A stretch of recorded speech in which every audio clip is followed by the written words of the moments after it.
Chapter 2, Peter's Coal Mine. "What fun!" said Mother in the dark, feeling for the matches on the table. "How frightened the poor mice were. I don't believe they were rats at all." She struck a match and relighted the candle, and everyone looked at each other by its winky, blinky light. "Well," she said, "you've often wanted something to happen, and now it has. This is quite an adventure, isn't it? I told Mrs. Viney to get us some bread and butter, and meat and things, and to have supper ready. I suppose she's laid it in the dining room, so let's go and see." The dining room opened out of the kitchen. It looked much darker than the kitchen when they went in with the one candle, because the kitchen was whitewashed, but the dining room was dark wood from floor to ceiling, and across the ceiling there were heavy black beams. There was a muddled maze of dusty furniture, the breakfast-room furniture from the old home, where they had lived all their lives. It seemed a very long time ago, and a very long way off. There was the table, certainly, and there were chairs, but there was no supper. "Let's look in the other rooms," said Mother, and they looked, and in each room was the same kind of blundering half-arrangement of furniture, and fire-irons and crockery and all sorts of odd things on the floor, but there was nothing to eat. Even in the pantry there were only a rusty cake tin and a broken plate with whitening mixed in it. "What a horrid old woman," said Mother.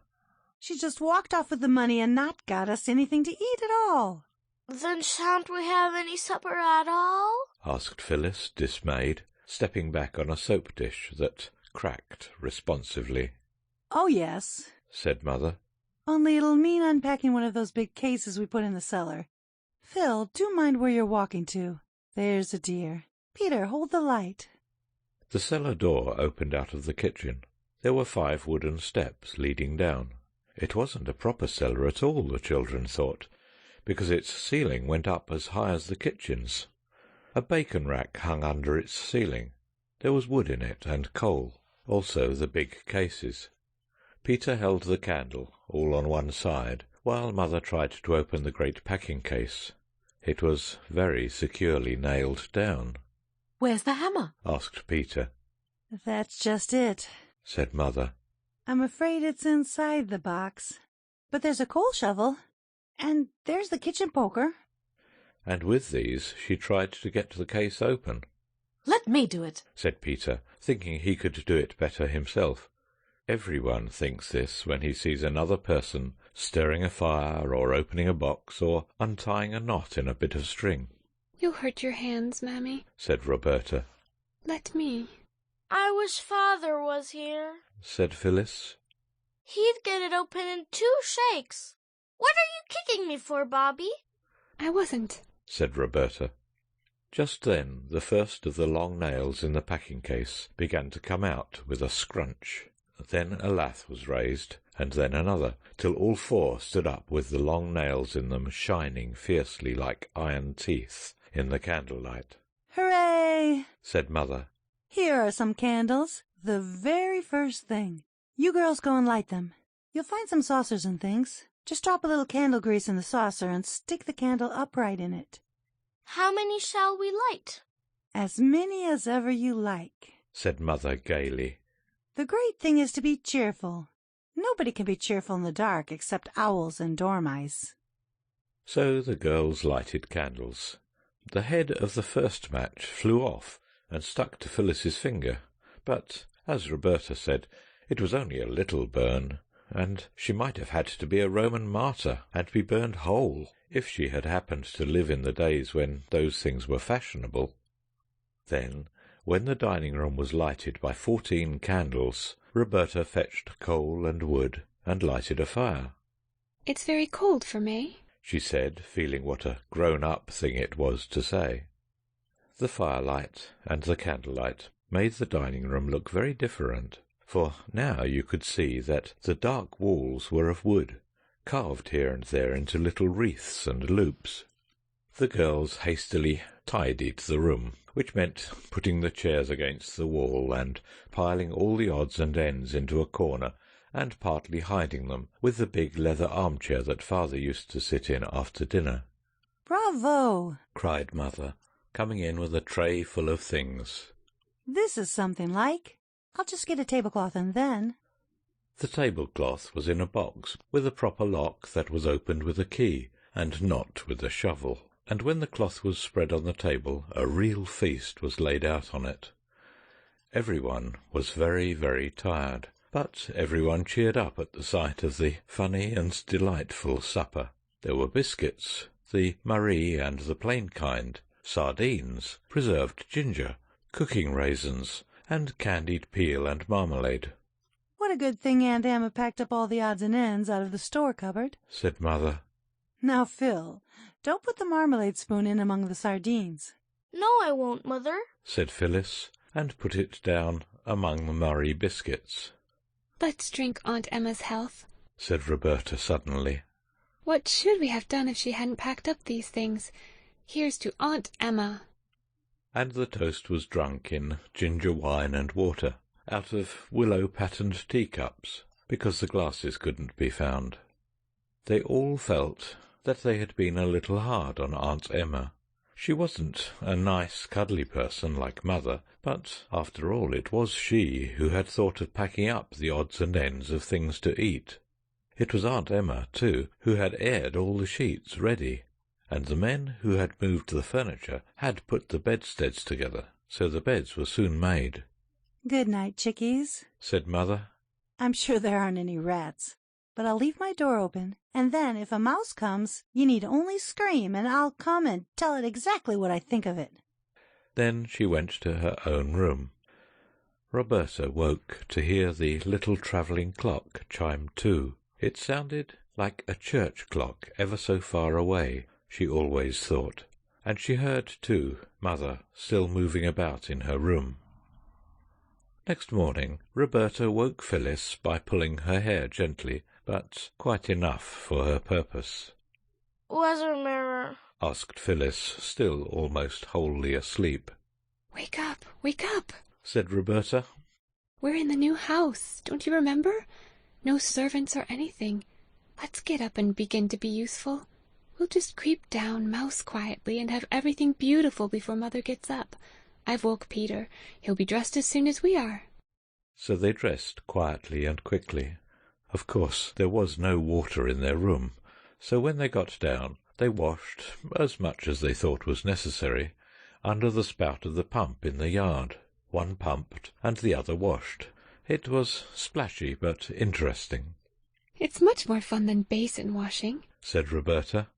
How sparkly the weeds are between the stones, and the moss on the roof. Oh, and the flowers. The roof of the back kitchen sloped down quite low. It was made of thatch, and it had moss on it, and house leeks, and stonecrop, and wallflowers, and even a clump of purple flag flowers at the far corner. "This is far, far, far and way prettier than Edgecombe Villa," said Phyllis. "I wonder what the garden's like." We mustn't think of the garden yet, said Roberta, with earnest energy. Let's go in and begin to work. They lighted the fire and put the kettle on, and they arranged the crockery for breakfast. They could not find all the right things, but a glass ashtray made an excellent salt-cellar, and a newish baking tin seemed as if it would do to put bread on, if they had any. When there seemed to be nothing more that they could do, they went out again into the fresh, bright morning. We'll go into the garden now, said Peter, but somehow they couldn't find the garden. They went round the house and round the house. The yard occupied the back, and across it were stables and outbuildings. On the other 3 sides the house stood simply in a field, without a yard of garden to divide it from the short, smooth turf. And yet they had certainly seen the garden wall the night before. It was a hilly country. Down below they could see the line of the railway and the black yawning mouth of a tunnel. The station was out of sight. There was a great bridge with tall arches running across one end of the valley. Never mind the garden, said Peter. Let's go down and look at the railway. There might be trains passing. We can see them from here, said Roberta slowly. Let's sit down a bit. So they all sat down on a great flat grey stone that had pushed itself up out of the grass. It was one of many that lay about on the hillside, and when Mother came out to look for them at 8 o'clock, she found them deeply asleep in a contented, sun-warmed bunch. They had made an excellent fire, and had set the kettle on it at about 5:30, so that by 8 the fire had been out for some time, the water had all boiled away, and the bottom was burned out of the kettle. Also, they had not thought of washing the crockery before they set the table. But it doesn't matter. The cups and saucers, I mean. Said Mother. Because I found another room. I'd quite forgotten there was one. And it's magic. And I've boiled the water for tea in a saucepan. The forgotten room opened out of the kitchen. In the agitation and half-darkness the night before, its door had been mistaken for a cupboard's. It was a little square room, and on its table, all nicely set out, was a joint of cold roast beef, with bread, butter, cheese, and a pie. Pie for breakfast! Cried Peter. How perfectly ripping! It isn't pigeon pie, said Mother. It's only apple. Well, this is the supper we ought to have had last night, and there was a note from Mrs. Viney. Her son-in-law has broken his arm, and she had to get home early. She's coming this morning at 10. That was a wonderful breakfast. It is unusual to begin the day with cold apple pie, but the children all said they would rather have it than meat. You see, it's more like dinner than breakfast to us, said Peter, passing his plate for more. Because we were up so early. The day passed in helping Mother to unpack and arrange things. 6 small legs quite ached with running about while their owners carried clothes and crockery and all sorts of things to their proper places. It was not till quite late in the afternoon that Mother said, There, that'll do for today. I'll lie down for an hour, so as to be fresh as a lark by supper time. Then they all looked at each other. Each of the 3 expressive countenances expressed the same thought. That thought was double, and consisted, like the bits of information in the Child's Guide to Knowledge, of a question and an answer. Question, where shall we go? Answer, to the railway. So to the railway they went, and as soon as they started for the railway, they saw where the garden had hidden itself. It was right behind the stables, and it had a high wall all round. Oh, never mind about the garden now, cried Peter. Mother told me this morning where it was. It'll keep till tomorrow. Let's get to the railway. The way to the railway was all downhill, over smooth short turf, with here and there furze bushes, and grey and yellow rocks sticking out like candied peel from the top of a cake. The way ended in a steep run and a wooden fence, and there was the railway, with the shining metals and the telegraph wires and posts and signals. They all climbed onto the top of the fence, and then suddenly there was a rumbling sound that made them look along the line to the right, where the dark mouth of a tunnel opened itself in the face of a rocky cliff. Next moment a train had rushed out of the tunnel with a shriek and a snort, and had slid noisily past them. They felt the rush of its passing, and the pebbles on the line jumped and rattled under it as it went by. Oh, said Roberta, drawing a long breath. It was like a great dragon tearing by. Did you feel it fan us with its hot wings? I suppose a dragon's lair might look very like that tunnel from the outside, said Phyllis. But Peter said, I never thought we should ever get as near to a train as this. It's the most ripping sport. Better than toy engines, isn't it? said Roberta. I am tired of calling Roberta by her name. I don't see why I should. No one else did. Everyone else called her Bobby, and I don't see why I shouldn't. I don't know. It's different, said Peter. It seems so odd to see all of a train. It's awfully tall, isn't it? We've always seen them cut in half by platforms, said Phyllis. I wonder if that train was going to London, Bobby said. London's where Father is. Let's go down to the station and find out, said Peter. So they went. They walked along the edge of the line, and heard the telegraph wires humming over their heads. When you are in the train, it seems such a little way between post and post, and one after another the posts seem to catch up the wires almost more quickly than you can count them. But when you have to walk, the posts seem few and far between. But the children got to the station at last. Never before had any of them been at a station except for the purpose of catching trains, or perhaps waiting for them, and always with grown-ups in attendance, grown-ups who were not themselves interested in stations, except as places from which they wished to get away. Never before had they passed close enough to a signal box to be able to notice the wires, and to hear the mysterious ping, ping, followed by the strong, firm clicking of machinery. The very sleepers on which the rails lay were a delightful path to travel by, just far enough apart to serve as the stepping-stones in a game of foaming torrents, hastily organised by Bobby. Then to arrive at the station, not through the booking office, but in a freebooting sort of way by the sloping end of the platform, this in itself was joy. Joy, too, it was to peep into the porter's room, where the lamps are, and the railway almanac on the wall, and one porter half asleep behind a paper. There were a great many crossing lines at the station. Some of them just ran into a yard and stopped short, as though they were tired of business and meant to retire for good. Trucks stood on the rails here, and on one side was a great heap of coal, not a loose heap, such as you see in your coal cellar, but a sort of solid building of coals, with large square blocks of coal outside, used just as though they were bricks, and built up till the heap looked like the picture of the cities of the plain in Bible stories for infants. There was a line of whitewash near the top of the coaly wall. When presently the porter lounged out of his room at the twice-repeated tingling thrill of a gong over the station door, Peter said, "How do you do?" in his best manner, and hastened to ask what the white mark was on the coal for. "To mark how much coal there be," said the porter, "so as we'll know if anyone nicks it. So don't you go off with none in your pockets, young gentleman."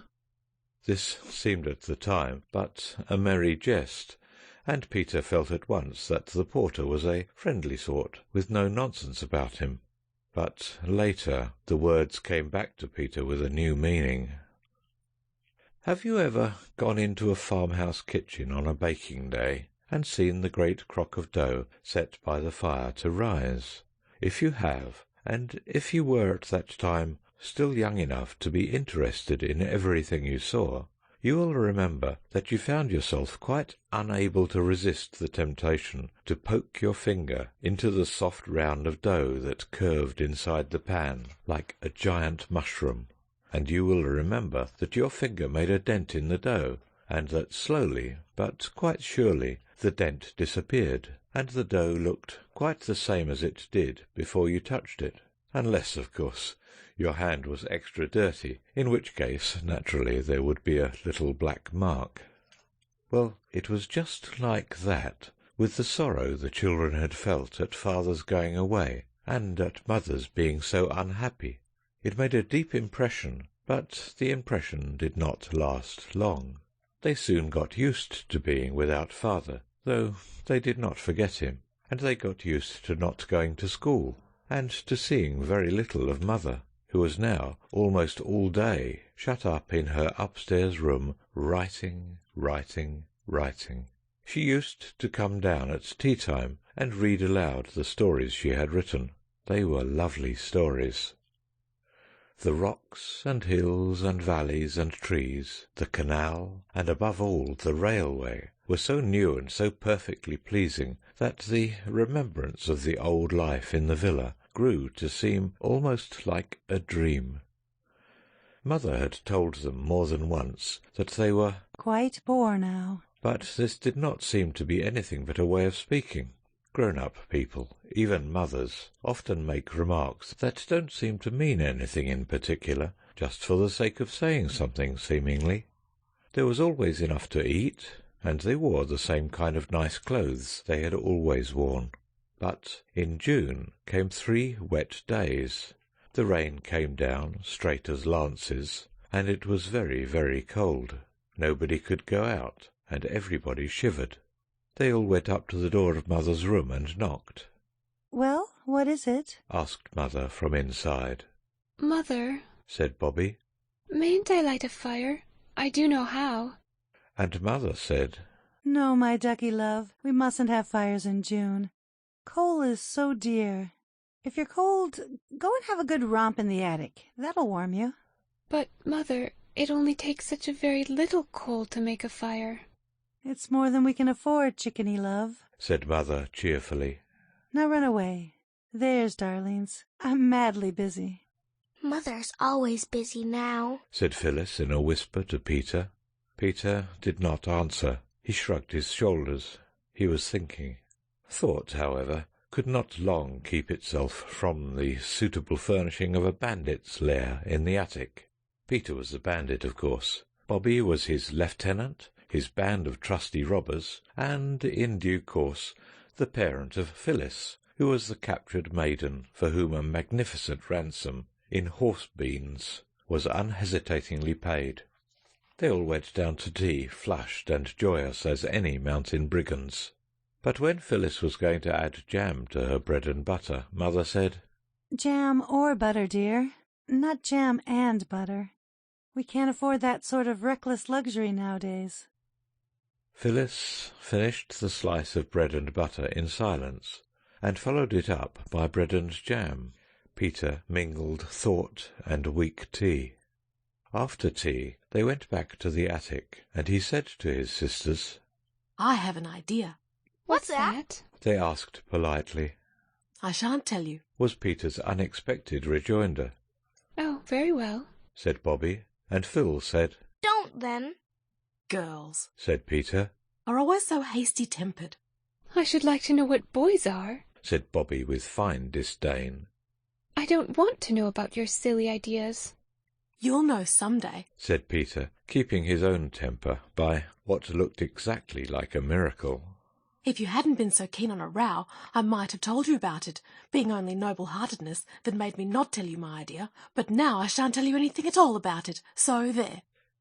And it was indeed some time before he could be induced to say anything, and when he did, it wasn't much. He said, The only reason why I won't tell you my idea that I'm going to do is because it may be wrong, and I don't want to drag you into it. Don't you do it if it's wrong, Peter. said Bobby. Let me do it. But Phyllis said, I should like to do wrong if you're going to.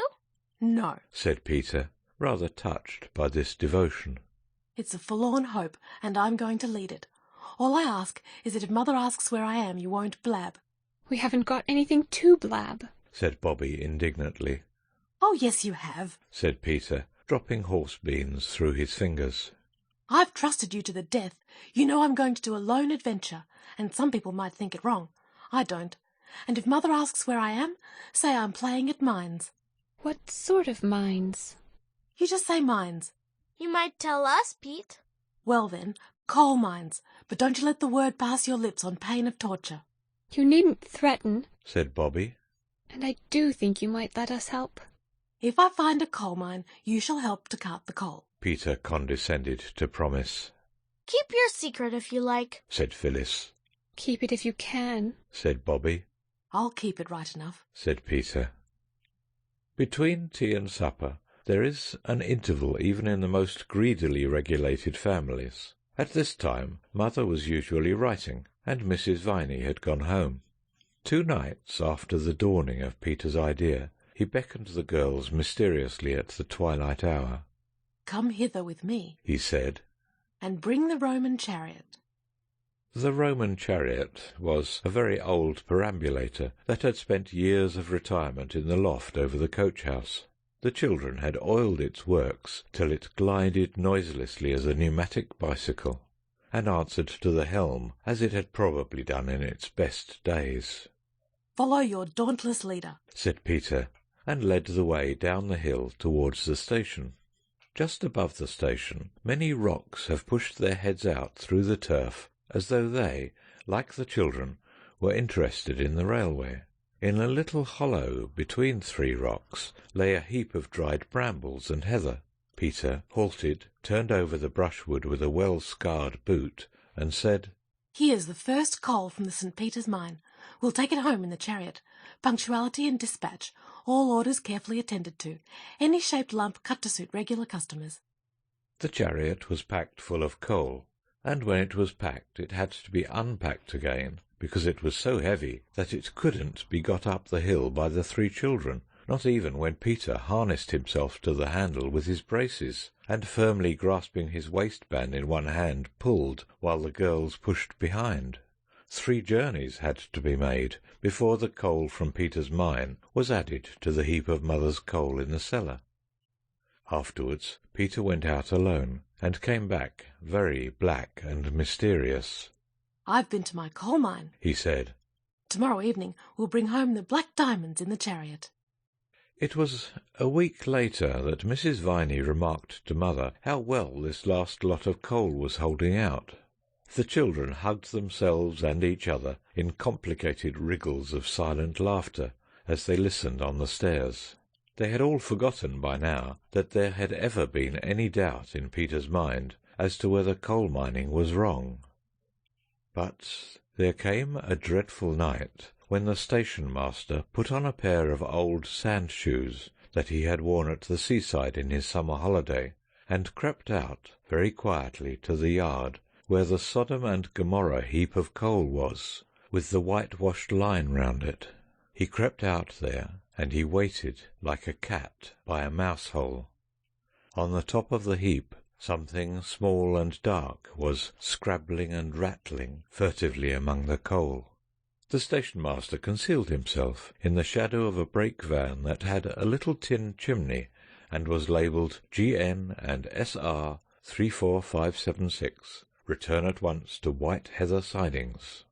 And in this concealment he lurked till the small thing on the top of the heap ceased to scrabble and rattle, came to the edge of the heap, cautiously let itself down, and lifted something after it. Then the arm of the station-master was raised, the hand of the station-master fell on a collar, and there was Peter, firmly held by the jacket, with an old carpenter's bag full of coal in his trembling clutch. "So I've caught you at last, have I, you young thief?" said the station-master. "I'm not a thief," said Peter as firmly as he could. "I'm a coal miner." "Tell that to the Marines," said the station-master. "It would be just as true whoever I told it to," said Peter. "You're right there," said the man who held him. "Stow your jaw, you young rip, and come along to the station." Oh, no! cried in the darkness an agonized voice that was not Peter's. "Not the police station," said another voice from the darkness. "Not yet," said the station-master. "The railway station first. Why, it's a regular gang. Any more of you?" Only us, said Bobby and Phyllis, coming out of the shadow of another truck, labelled Staveley Colliery, and bearing on it the legend in white chalk, "Wanted in number 1 road." "What do you mean by spying on a fellow like this?" said Peter angrily. "Time someone did spy on you, I think," said the station-master. "Come along to the station." "Oh, don't!" said Bobby. "Can't you decide now what you'll do to us? It's our fault just as much as Peter's. We helped to carry the coal away, and we knew where he got it." "No, you didn't," said Peter. "Yes, we did. said Bobby. We knew all the time. We only pretended we didn't, just to humour you." Peter's cup was full. He had mined for coal, he had struck coal, he had been caught, and now he learned that his sisters had humoured him. "Don't hold me," he said. "I won't run away." The station-master loosed Peter's collar, struck a match, and looked at them by its flickering light. "Why," said he, "you're the children from the 3 chimneys up yonder. So nicely dressed, too. Tell me now, what made you do such a thing? Haven't you ever been to church or learned your catechism or anything, not to know it's wicked to steal?" He spoke much more gently now, and Peter said, "I didn't think it was stealing. I was almost sure it wasn't. I thought if I took it from the outside part of the heap, perhaps it would be, But in the middle, I thought I could fairly count it only mining. It'll take thousands of years for you to burn up all that coal and get to the middle parts. Not quite. But did you do it for a lark, or what? Not much lark carting that beastly heavy stuff up the hill, said Peter indignantly. Then why did you? The station master's voice was so much kinder now that Peter replied, You know that wet day? Well, Mother said we were too poor to have a fire. We always had fires when it was cold at our other house, and— Don't! interrupted Bobby in a whisper. Well, said the station master, rubbing his chin thoughtfully. I'll tell you what I'll do. I'll look over at this once. You remember, young gentleman, stealing is stealing, and what's mine isn't yours, whether you call it mining or whether you don't. Run along home. Do you mean you aren't going to do anything to us? Well, you are a brick, said Peter with enthusiasm. You're a dear, said Bobby. You're a darling, said Phyllis. That's all right, said the station master, and on this they parted. Don't speak to me, said Peter, as the three went up the hill. You're spies and traitors, that's what you are. But the girls were too glad to have Peter between them, safe and free, and on the way to Three Chimneys and not to the police station, to mind much what he said. We did say it was us as much as you, said Bobby gently. Well, and it wasn't. It would have come to the same thing in court with judges, said Phyllis. Don't be snarky, Peter. It isn't our fault that your secrets are so jolly easy to find out. She took his arm, and he let her. There's an awful lot of coal in the cellar anyhow, he went on. Oh, don't, said Bobby. I don't think we ought to be glad about that. I don't know, said Peter, plucking up a spirit. I'm not at all sure even now that mining is a crime. But the girls were quite sure, and they were also quite sure that he was quite sure, however little he cared to own it. End of chapter 2.